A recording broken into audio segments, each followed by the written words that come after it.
Hey everyone, Mr. MC here. This is a guide for round 2 of the 2022-2023 Manufacturers Cup exhibition season taking place at Road Atlanta with the Group 4 cars. Let's take a look at the race details. This is a 16 lap race and we have the racing hard tires only to deal with. Fuel is a ×7, so fuel is a big issue here, but tire is a ×1, so that's not an issue. Do be aware that for the qualifier, it's a 5-minute session. Tire is a ×1, but fuel is off in the qualifier. But one thing that you might want to keep note of is that the refuel rate in the race is 10 liters per second. So it's a pretty fast refuel rate, so you'll spend at most 10 seconds refueling, depending on how much fuel you come into the pit stops with. We'll talk a bit more about that later. But let's go ahead and get started with the lap guide. And I do apologize because I forgot to record a replay, so I don't have the kilometers per hour on the bottom of the screen. And remember how you had to drive the EK turn car for the Nations Cup race? You're basically doing the same thing here where you're using braking and throttle at the same time to turn in even more. For the Swift, you're actually shifting when the bar is halfway full. Brake when the wall on the left ends, so you're braking at around 50% braking power for a short moment, and doing the braking and throttle shenanigans in the front wheel drive cars so you can turn in more. Then brake before the curb on the left starts, turning in when that curb ends. Try not to cheese the curb too much, otherwise you do risk getting an off-track penalty. Try to take the S's flat out, but when the curb on the right starts, that's where you start to brake, and then when that same curb ends, that's where you turn in. Try not to go onto the wider part of this right curb, otherwise you do risk getting an off-track penalty. Then bring yourself towards the left side of the track, braking before the 200 feet line, and you want to get ready to brake as soon as you hit the turn out point from this turn, because there's no good braking point right here. So when you hit the turn out point from turn 6, that's where you brake, and you can actually take advantage of third gear in the Swift for turn 7. And this is where the Suzuki Swift kind of just dies because it has no power. I think it's like a 267 horsepower if I remember correctly under BOP conditions. So yeah, this car has no power. But enough complaining. Bring yourself towards the right side of the track. You're braking before the 100 feet line. So this line right here, brake before you pass it, and you can take advantage of third gear in the Swift to try to whip the car around these turns or through this chicane using braking and throttle at the same time, staying on third gear, and then make your way towards the start finish line, taking the last turn flat out. But there we go, using a bit of cursed driving, let's go ahead and go on over towards the strategies for the race. For this race, we're doing 16 laps out Road Atlanta with the Group 4 cars. Fuel is a ×7, so fuel is a really big issue, but the tire is a ×1 on the racing hard tire, so tire is not an issue at all. Because fuel is a really big issue, most cars are going to do the one stop and refuel. So when you go to the pit stop, all you do, add in fuel, don't do a tire change, and you're back on your way out to the track. As I mentioned earlier in the video, the refuel rate is 10 liters per second or 10% per second, however you want to look at it. It's a pretty fast refuel speed, so fuel saving is not the biggest priority here.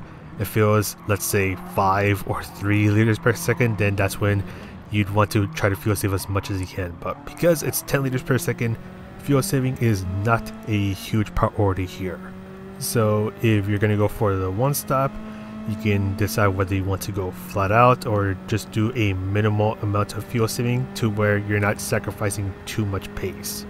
So what you're watching me do right now is a one stop where I'm just going to go as many laps as I can before I have to pit in for fuel. In the Suzuki Swift, as long as you're shifting halfway, because that's where the car's peak power is at, you're going to do around 11 to 12 laps of fuel. It is possible to do 12 laps of fuel, but you will need to do just a little bit of short shifting to try to reach that number. But this is basically me going flat out, so I'm just going to go ahead and skip on over towards the pit stop. So we're going towards the end of lap 11, and if you're going to do the one stop, please practice your pit entry because it is ridiculously easy to get a 3-second penalty for crossing the pit lines, and I almost got it right here. And you won't know that you got the 3-second penalty until you exit the pit stop. And you also have to be careful when you're coming out of the pit stop because there is a short line that you cannot cross. If you cross that, you're getting a 3-second penalty. And when you refuel to where the diamond is, as that diamond tells you that if you keep your current driving style, that's the amount of fuel you need to make it to the finish line. So just want to put that out there. Your pit loss, well, it's going to depend on how much you have to refuel. In this run, I lost around 25 seconds, so you may lose more or less time depending on how much you have to refuel. And when you come out of the pit stop, just make sure you steer a little bit to the right to make sure that you don't cross the pit line on the left, as you do risk getting a 3-second penalty like that. And I do want to show the pit entry again, but in different camera views. You want to slow down a bit as you're making way to the pit stop because it's really easy to overshoot it and cross the pit line. Chase camera arguably has it the worst as your car's blocking your view. And you do need to brake right here because the area that triggers the pit stop animation is pretty deep, so it's really easy to end up hitting the wall.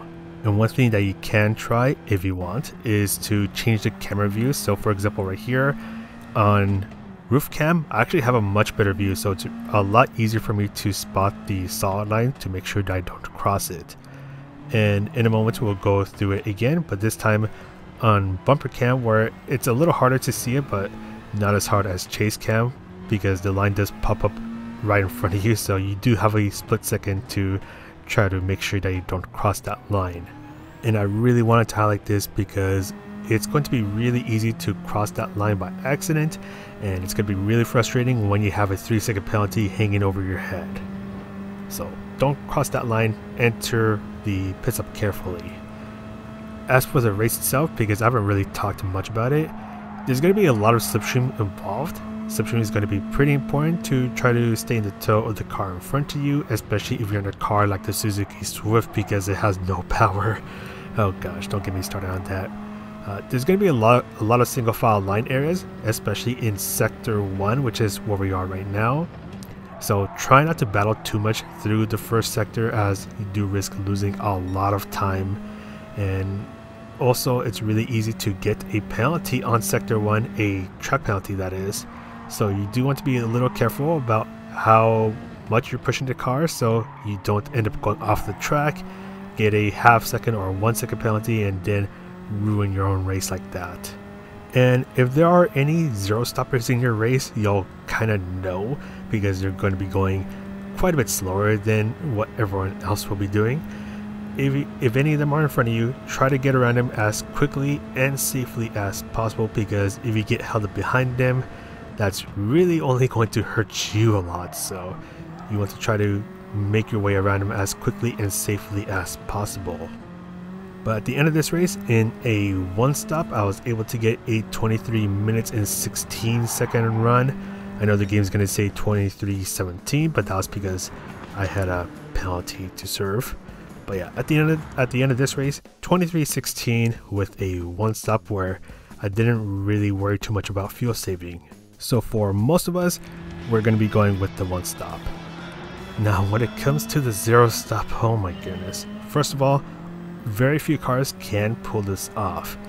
The other thing is that if you're gonna go for the zero stop, you really have to know what the heck you're doing because this is not an easy thing to do.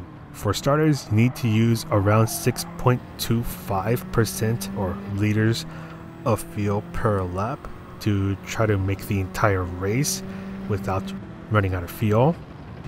You have to do a ton of short shifting, fuel mapping, and just trying to hang on to some slipstream for dear life because that's going to be your way to try to minimize the amount of time that you're losing while you're trying to fuel save.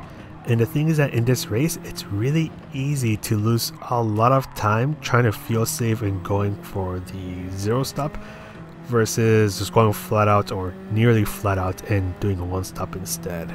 And if you're like me in the Suzuki Swift, you're going to be even more of a sitting duck on the back straight, and you really want to hope that you're under someone's slipstream, as that's basically going to be your key to try to desperately cling on to the pack of cars in front of you. The other thing is that if you're trying to do the zero stop and everyone else around you is going for the one stop, you're gonna get bullied.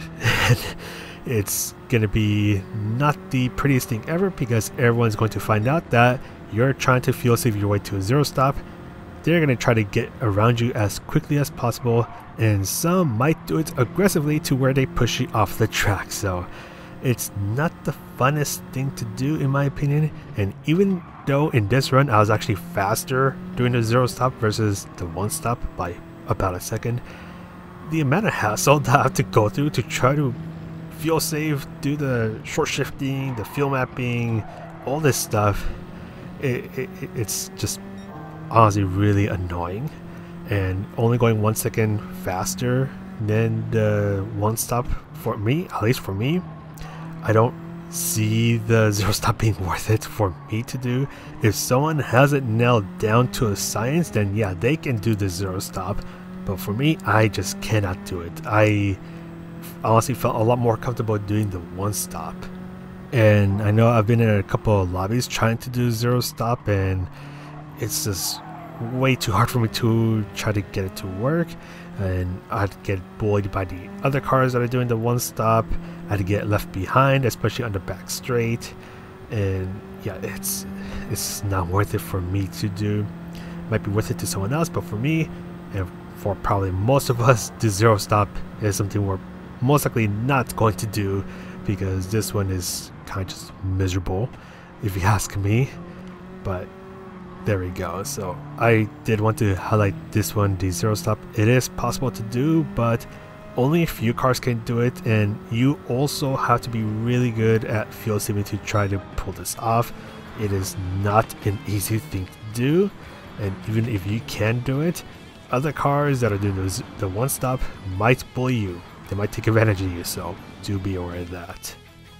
Yeah, this one was actually 23:15 because I did have a penalty at the end of the race. But that's going to be it for this one.